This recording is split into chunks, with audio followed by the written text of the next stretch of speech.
والدین کے درجات کی بلندی کے لیے ایک دفعہ سورہ الحمد اور ایک دفعہ سورہ اخلاص کی تلاوت کریں۔ اعوذ باللہ السمیع العلیم من الشیطان اللعین الرجیم، بسم اللہ الرحمن الرحیم، الحمد للہ رب العالمین، الصلاۃ والسلام علی اشرف الانبیاء والمرسلین وخاتم النبیین ابی القاسم محمد اللہم صلی علی محمد وآل محمد وآلہ الطیبین الطاہرین المعصومین المظلومین المنتجبین المنتخبین واللعنۃ اللہ علی اعدائہم وعلی قوم الظالمین۔ اما بعد فاعوذ باللہ من الشیطان اللعین الرجیم، بسم اللہ الرحمن الرحیم، ان الدین عند اللہ الاسلام۔ سلام اللہم صلی علی محمد وآل محمد۔ دعا ہے اس کائنات کا مالک و خالق آپ کا اس مقام پر آنا اپنی مقدس بارگاہ میں قبول و منظور ہے۔ اللہ آمین۔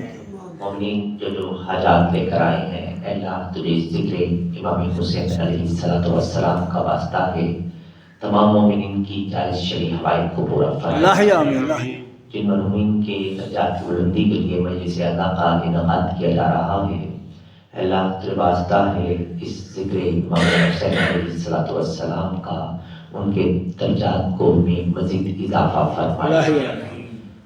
جو لوگ بیمار ہیں، اے اللہ تیرے جناب سیدہ صلوات اللہ علیہ کے زخمی پہلو کا واسطہ ہے، تمام بیماروں کو شفائی کلیہ عطا فرمائے۔ امام زمانہ علیہ السلام کے ظہور میں تعجیل فرمائے۔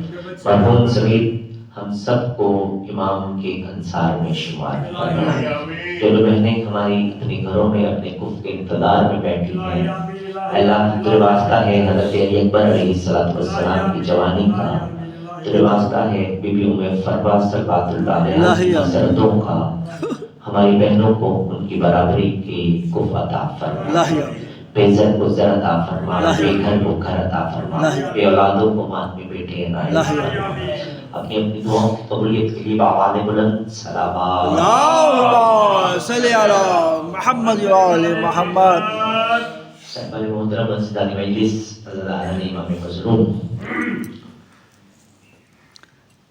بلندی درجات کی مجلس ادا ہے، جس کے لیے میں نے جس آیہ مجیدہ کو سرنامہ کلام بنایا، قرآن مجید کی مختصر ترین آیت ہے۔ ارشاد رب العزت ہو رہا ہے، ان الدین عند اللہ الاسلام، اللہ کے نزدیک جو بہترین دین ہے وہ دین اسلام، کیونکہ مہینہ ہے ربیع الاخر کا، اور ربیع الاخر کا مہینہ امام حسنی عسکری علیہ السلام صلی اللہ علیہ وسلم۔ جب میرے مولا سے پوچھا گیا کہ مولا یہ بتائیے کہ حقیقت دین کیا ہے، دین کی حقیقت کیا ہے، امام علیہ السلام نے ارشاد فرمایا کہ حقیقت دین محمد اور آل محمد کی ذات اقدس ہے۔ حقیقت دین محمد اور آل محمد کی ذات اقدس ہے۔ اور پھر دیکھیے گا کہ عزیزان محترم، جس نے بھی دین کو سمجھنے کی کوشش کی، جن میں اگر میں نام لوں خواجہ معین الدین چشتی اجمیر شریف، جب انہوں نے دین کو سمجھنے کی کوشش کی تو کہا شاہت حسین، بادشاہت حسین، دینت حسین، کہ دین حسین ہے، دین پناہ حسین ہے، اور بے شک حسین علیہ السلام کی ذات اقدس ہے ہی ایسی کہ جس سے دین کی وہ ابتدا ہے کہ جس ابتدا کے لیے اللہ نے 1,24,000 انبیاء کو بھیجا۔ کل میں کیونکہ 2 مجالس تھیں، مسجد میں تھی اور پھر خوش رکھائی کی درجات بلندی کے لیے بھی مجلس تھی، تو اوپر نیچے 2 مجالس سے خطاب کیا۔ وہاں پر ایک بزرگ سے سوال و جواب ہو رہا تھا۔ ایک نوجوان نے خطاب سوال یہ کیا کہ اس کی کسی اہل سنت دوست نے سوال کیا ہے کہ حضرت آدم علیہ السلام اور جناب حوا کا نکاح کس نے پڑھا؟ کیونکہ اولاد حلالی اس وقت ہوتی ہے جب نکاح ہو جاتا ہے. تو اس کا محترم سوال تو بڑا ویلڈ تھا. جواب اس کو یہ دیا گیا کہ جس نے ان کو آسمان سے نازل کیا اس نے آدم اور حوا کو ایک دوسرے پہ حلال کر دیا. لیکن میں یہاں پر اس لیے بتانا یہ واقعہ کرنا چاہتا تھا کہ ایک صاحب ہمارے ساتھ بیٹھے تھے. وہ کہنے لگے کہ بھائی اس نکاح کا تعلق ہے اسلام کے ساتھ اور اسلام تو اس وقت تھا ہی نہیں. اسلام اس وقت نہیں تھا اس لیے نکاح کا کوئی تصور نہیں تھا. جبکہ عزیزان محترم دیکھیے گا کہ اللہ ارشاد فرما رہا ہے ان الدین عند اللہ الاسلام. اللہ کے نزدیک اگر کوئی دین ہے تو وہ اسلام ہے جس کی ابتدا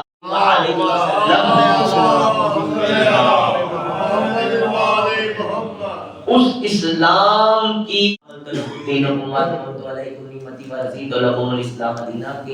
جو دین ہم نے آدم سے شروع کیا تھا وہ آج مکمل کر دیا گیا بدیر کے میدان.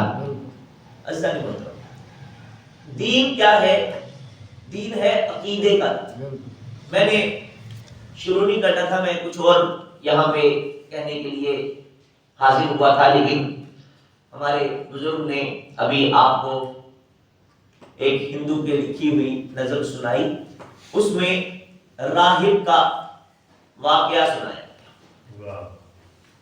کہ امام حسین علیہ السلام نے راہب کو 7 بیٹے عنایت. محترم سامعین دیکھیے گا کہ کیونکہ میں نے مزید 2 سے 3 منٹ اور اب گھڑی کسی نے نہیں دیکھنی میرے ایک گھنٹہ گھڑی دیکھ رہے میں نے شاید گھڑی میں کوئی نیا ٹائم آ گیا ہے.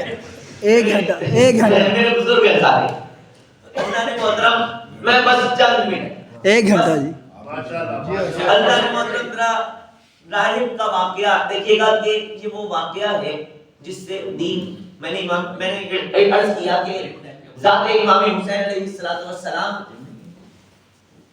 منبع دین یہ ذات ہے جو امام حسین علیہ السلام کی ذات ہے, جس کے لیے رسول نے فرمایا حسین منی وانا من الحسین کہ حسین مجھ سے ہے اور میں حسین سے.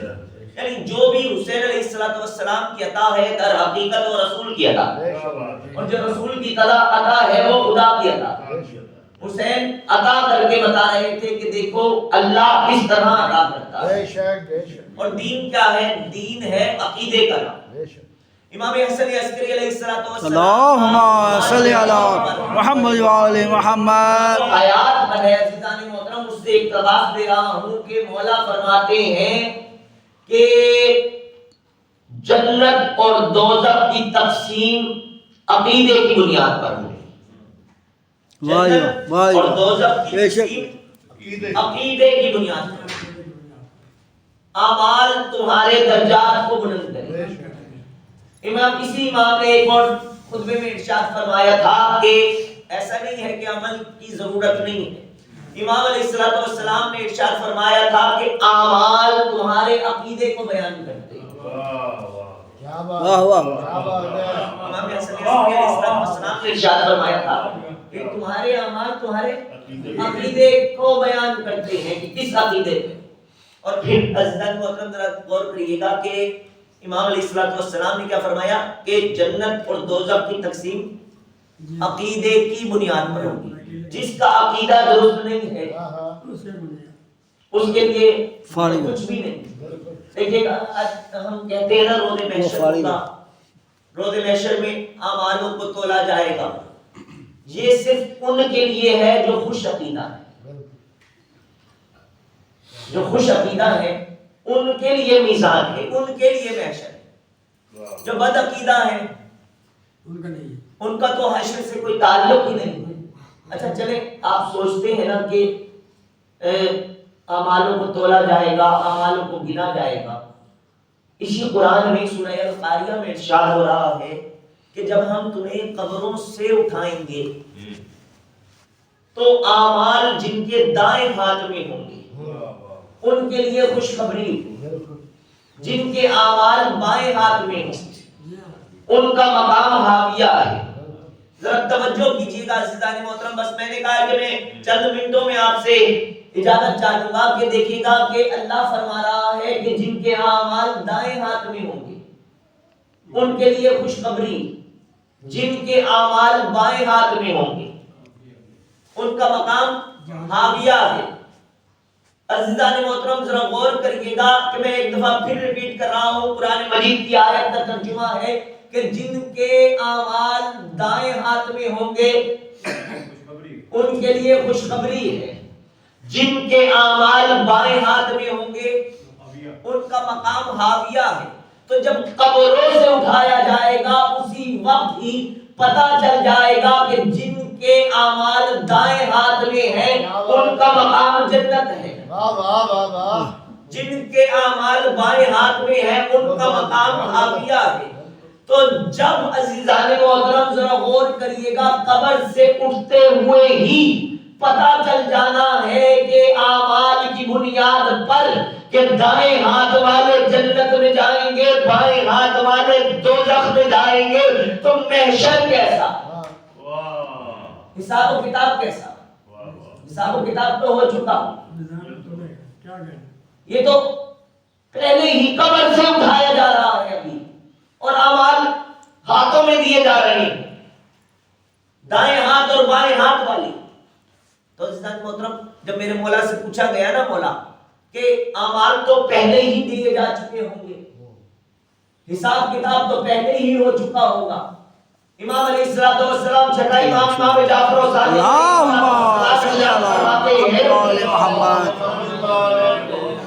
کہ روز محشر ہمارے ماننے والوں کے لیے میزان کا دن ہوگا، اس دن مومنین کے اعمالوں کو تولا جائے گا، تول کر بتایا جائے گا کہ اس کے اعمال اس کے درجات کو کتنے بلند کر رہے ہیں،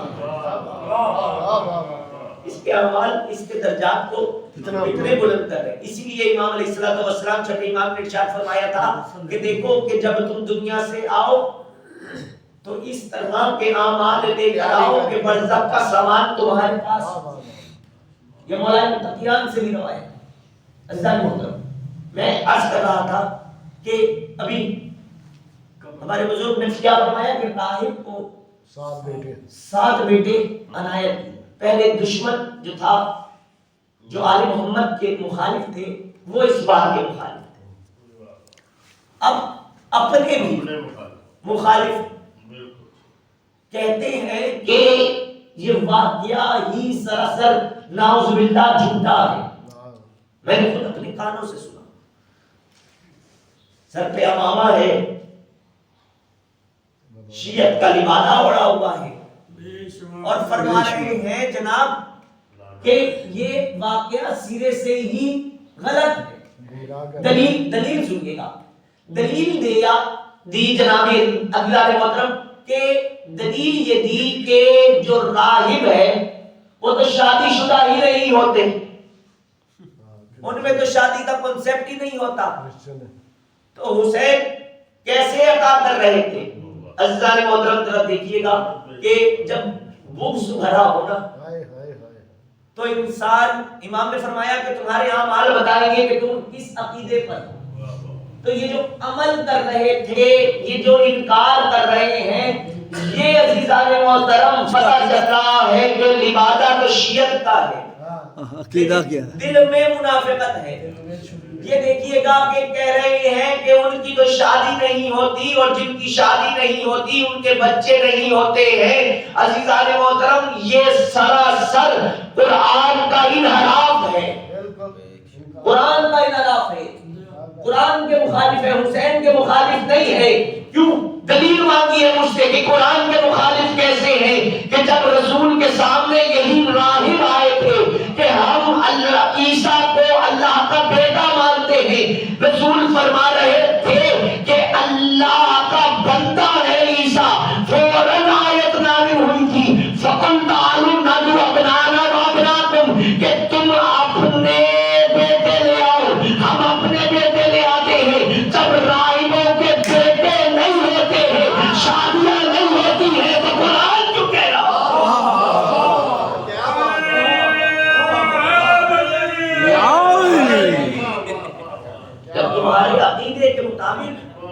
صاحبوں کی شادیاں ہی نہیں ہوئی، تو قرآن کیوں کہہ رہا ہے کہ تم اپنے بیٹے لے آؤ؟ یہ بیٹے کہاں سے آ جائیں گے؟ یہ قرآن کا انحراف ہے، قرآن کے مخالف ہے، حسین کی عطا کے مخالف ہے۔ یہ عقیدہ ہے ہمارا کہ حسین عطا کرنے والا ہے، حسین اس انداز میں عطا کرتا ہے جس انداز میں اللہ عطا کرتا ہے۔ عزادارہ امام مظلوم، والدین کے درجات کی بلندی کی مجلس ہے۔ عزاداروں، جب کوئی اس دنیا سے جاتا ہے نا تو سب سے پہلا کام جو اس کے وارثین کرتے ہیں وہ غسل اور کفن کا ہوتا ہے، کہ غسل دیا جائے، کفن دیا جائے۔ جب غسل اور کفن مکمل ہو جائے پھر نماز جنازہ کے لیے اناؤنسمنٹ کی جاتی ہے کہ آؤ ہمارا پیارا دنیا سے چلا گیا، آؤ اس کی نماز جنازہ۔ اہل و عیال آتے ہیں، رشتہ دار آتے ہیں، بڑی شان و شوکت کے ساتھ نماز جنازہ ادا ہوتا ہے۔ پھر جنازے کو کندھا دینے والے ہوتے ہیں، جنازے کو کندھا دیتے ہیں، وارث کو کندھا نہیں دینے دیتے کہ ہم ہیں تیرے اوپر، ہم تیرے وارث ہیں، تیرا باپ چلا گیا کوئی بات نہیں، ہمیں اپنے باپ جیسا سمجھ لے۔ عزاداران مظلوم، بڑی شان و شوکت سے جنازہ اٹھتا ہے، قبرستان لے کے جایا جاتا ہے، قبر میں اتارا جاتا ہے، وارث کے سر پر بار بار ہاتھ رکھا جاتا ہے، اسے دلاسا دیا جاتا ہے۔ عزاداران مظلوم، 8 ربیع الاول ہے، 260 ہجری ہے، امام حسن عسکری علیہ السلام کو زہر مل چکی ہے۔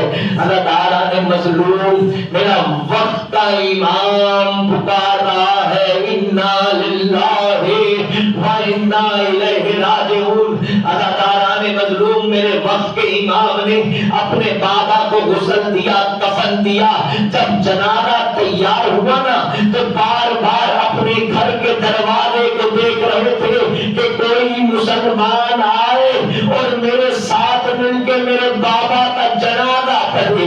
عزاداروں، جب کوئی نہ آیا نا تو امام نے اکیلے ہی اپنے بابا کی نماز جنازہ ادا کی۔ عزاداروں، جب نماز جنازہ ادا ہو گئی نا تو جنازہ اٹھانے کے لیے کتنے لوگ چاہیے ہوتے ہیں؟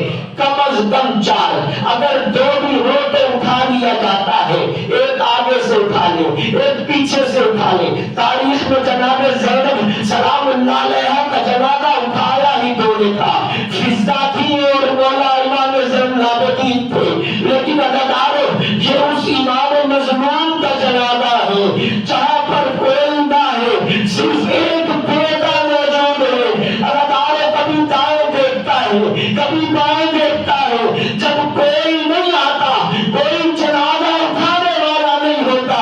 عزاداروں، ایک بار امام زمانہ نے امام حسن عسکری علیہ السلام کو ان کے حجرے میں ہی یہ کہہ کے دفن کر دیا کہ بابا آپ کا جنازہ اٹھانے والا کوئی نہیں۔ میں کہوں گا مولا آپ پہ بڑی غربت تھی مولا، لیکن آپ نے اپنے بابا کو غسل دیا، آپ نے اپنے بابا کو غسل دیا، آپ نے اپنے بابا کی نماز جنازہ ادا کی، آپ نے اپنے بابا کو قبر میں اتارا، لیکن سلام ہے کربلا کے اس مظلوم پر جو 11 محرم کو اپنے بابا کے جنازے سے ایسے گزر گیا۔ اللہ لعنت اللہ علی القوم الظالمین وسیعلم الذین ظلموا۔ ایک دفعہ سورہ الحمد، ایک دفعہ سورہ اخلاص اور ان کے درجات کی بلندی کے لیے تلاوت فرما دیجیے۔ بسم اللہ الرحمن الرحیم۔